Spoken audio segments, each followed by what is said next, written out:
kayo amin, Apo.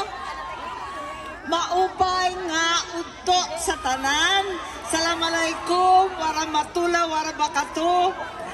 Tuwa-tuwa ako makapiling kayong lahat. Lahat tayo berdeng-berde. Higit sa lahat, narito po ako para sumabay sa ating pinakamamahal na Vice President Inday Sara Duterte sa kanyang kaarawan. Ngunit narito rin ako para sumabay sa inyo for the first time. Alam ko na matagal na kayong pabalik-balik po rito. Walang kupas, walang kapaguran, walang pag-give up, tunay na tunay pabalik-balik upang lamang intayin ang paglaya at paglabas ng ating minamahal na Presidente Rodrigo Roa Duterte. Sabay-sabay po natin iuuwi siya. Siguraduhin po natin na magkaisa tayo.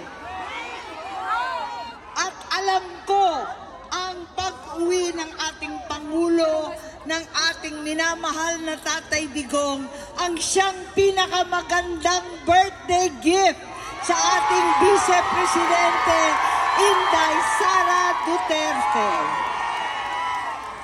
Kaya, bigay na natin ang birthday gift na kailangan niya. Ang laki ng hirap ng ating Vice Presidente Inday.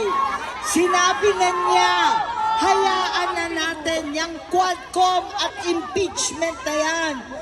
Baliwala na yung pang-aapi sa akin at sa Vice Presidential Office. Basta iuwi natin ang aking ama.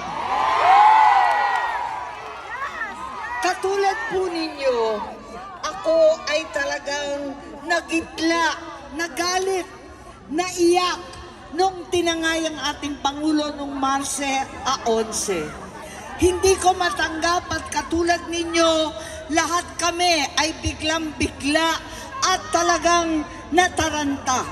Hindi ko ubos maisip kung anong maigagawa. Hindi katulad ninyo, wala naman ako sa ibang bansa. Hindi katulad nung iba, hindi naman ako maari